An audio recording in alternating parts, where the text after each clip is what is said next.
Setiap malam, langit di Timur Tengah terus dihiasi oleh kilatan yang memukau. Sirine meraung sepanjang Tel Aviv, memecah keheningan malam yang semakin mencekam. Dan untuk pertama kalinya sejak perang dimulai, Israel merasa terpojok. Serangan dari Iran datang bertubi-tubi.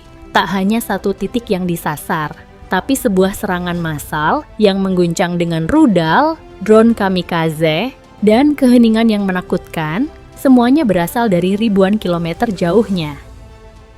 Berbeda dengan sebelumnya, kali ini serangan Iran bukan hanya sekadar isyarat, ini adalah peringatan tegas bahwa bahkan negara yang sekuat Israel pun bisa terluka. Namun, setelah gelombang serangan tersebut, apa yang sebenarnya terjadi? Bagaimana dampaknya terhadap sistem pertahanan yang selama ini dianggap tak terkalahkan oleh dunia?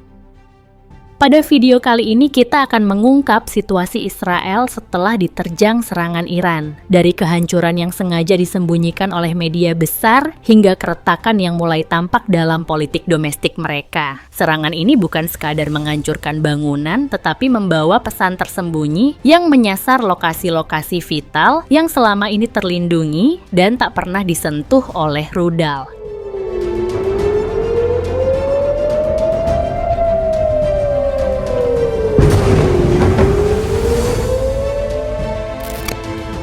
Serangan dimulai pada malam 13 Juni, sebuah malam yang seharusnya menjadi malam biasa bagi Israel. Mereka yakin sistem pertahanan mereka mampu menutup setiap celah. Namun, kenyataannya berkata lain. Sebuah rudal berhasil menembus pertahanan yang mereka banggakan. Sasaran utama, Kompleks Kiryat, pusat dari seluruh operasi militer Israel.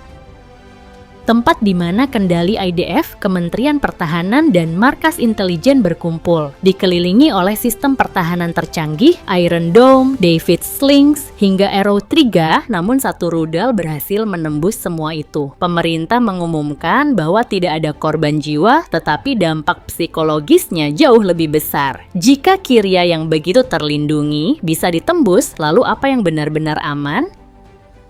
Apakah ini menunjukkan adanya celah dalam sistem pertahanan mereka, atau justru pesan dari Iran bahwa tak ada tempat yang benar-benar terlindungi? Inilah saat di mana citra Israel sebagai negara dengan sistem pertahanan mutlak mulai retak, dan ini baru permulaan. Setelah Kiryat, ancaman semakin meluas, menargetkan wilayah-wilayah lain. Mari kita telusuri satu persatu.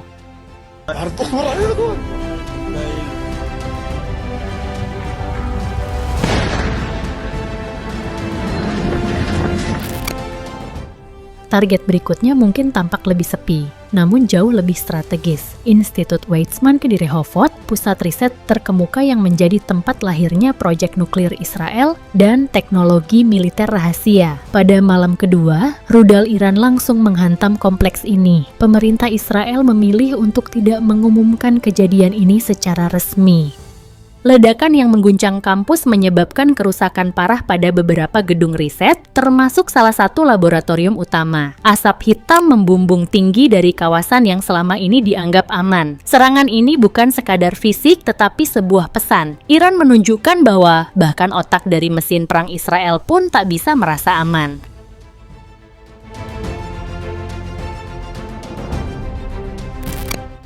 Di antara semua kota yang diserang, Bat Yam adalah yang paling parah. Disinilah roket yang terkenal itu menghantam gedung dengan kecepatan yang mematikan. Tak ada sirin yang cukup cepat dan Iron Dome pun gagal.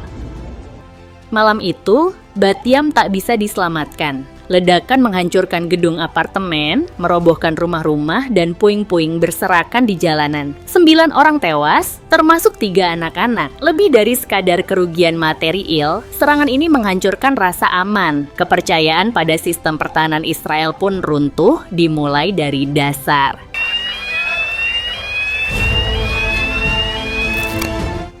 Tidak jauh dari Bat Yam dan seolah-olah sengaja disembunyikan pada awal serangan, kota Rishon LeZion pun menjadi sasaran. Namun kerusakannya jauh lebih parah. Rishon hancur dengan cara yang hampir mirip dengan Gaza. Rudal menghantam kawasan permukiman dan industri, membuat gedung runtuh, jalan-jalan retak, dan kaca-kaca berterbangan kemana-mana. Sebuah video dari warga menunjukkan puing-puing bangunan yang berserakan, begitu juga dengan kendaraan yang rusak parah. Warga terlihat syok, namun pada saat yang sama mereka juga merasakan bahwa ini adalah cermin dari apa yang selama ini mereka timpa ke wilayah lain. Trauma yang mereka rasakan kini berbalik arah menyentuh rumah mereka sendiri.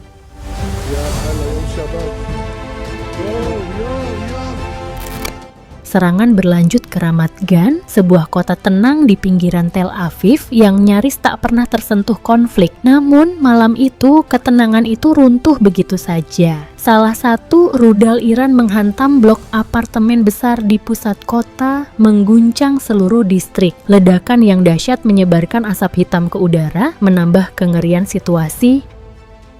Satu bangunan hampir hancur total, dinding-dindingnya runtuh, puing-puing berserakan di jalan, dan rumah-rumah di sekitarnya turut rusak parah. Ramat Gan, yang dulunya adalah tempat tinggal yang nyaman, kini berubah menjadi zona reruntuhan. Serangan ini menjadi peringatan keras bahwa tidak ada lagi tempat yang benar-benar aman. Allahu Akbar! Hari keempat serangan menandai titik balik yang sangat krusial. Kali ini bukan lagi kota-kota padat penduduk yang diserang, tetapi jantung industri energi Israel, Haifa.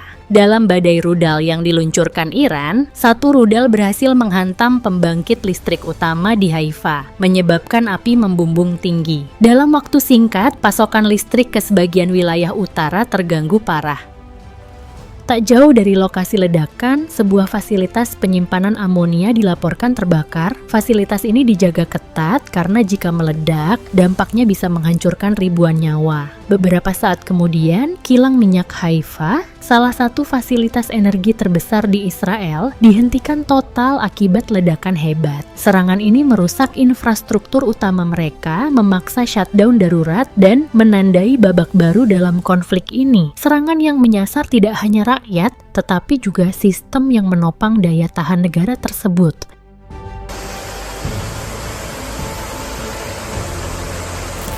Sehari setelah Haifa luluh lantak, serangan berikutnya menyasar Herzliya, sebuah kota pesisir elit yang menjadi rumah bagi banyak jaringan keamanan dan intelijen Israel, termasuk markas besar Mossad. Pagi itu, sebuah rudal menghantam distrik tenang di kota ini, menimbulkan kerusakan pada beberapa rumah. Ledakan itu memicu asap tebal dan siren yang meraung di seluruh kota. Meski pemerintah Israel tidak memberikan pengakuan resmi, video dari warga jelas menunjukkan bahwa fasilitas penting yang selama ini sangat dilindungi terkena dampak serangan. Ini bukan hanya sekadar serangan militer biasa, tapi juga pesan langsung yang mengarah ke jantung kekuasaan bayangan Israel. Tak ada lagi tempat untuk bersembunyi.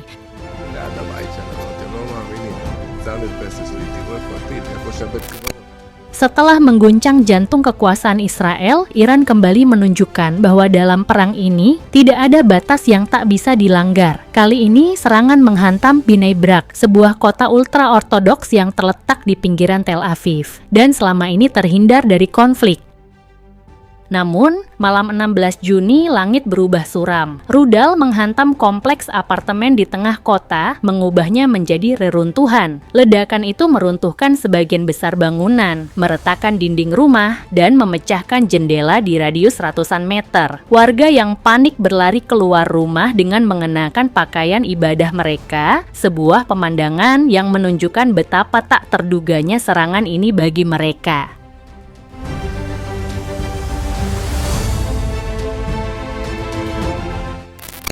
Wilayah Gush Dan, jantung metropolitan Israel yang paling padat dan vital, juga tak luput dari sasaran.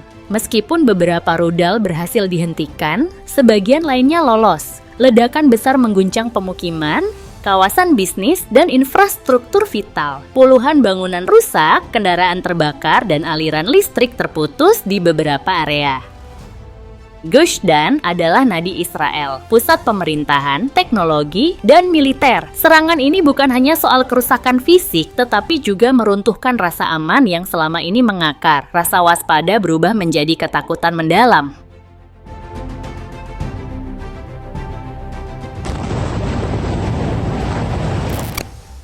Hari Minggu, serangan itu mencapai tujuan yang sangat simbolik. Kaisarea, kota elit di Israel Utara, menjadi sasaran. Namun, serangan kali ini berbeda, bukan ke pangkalan militer atau kilang energi, tetapi ke kediaman pribadi Perdana Menteri Benjamin Netanyahu.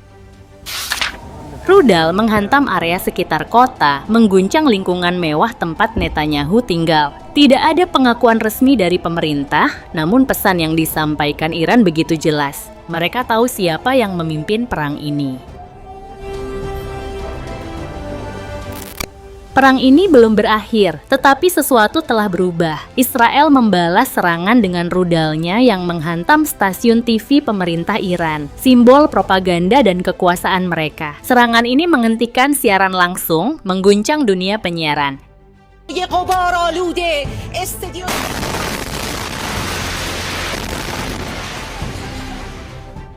Namun, serangan ini lebih dari sekadar fisik. Ini adalah simbol kekuatan yang saling berhadapan. Iran pun membalas dengan ancaman terbuka. Operasi hukuman akan dimulai. Warga Israel harus segera meninggalkan negara itu. Tidak lama setelah itu, informasi bocor mengenai rencana Israel yang jauh lebih radikal. Pembunuhan pemimpin tertinggi Iran, Ayatollah Ali Khamenei. Dunia mulai gemetar. Donald Trump dalam komunikasi internalnya menentang keras rencana tersebut.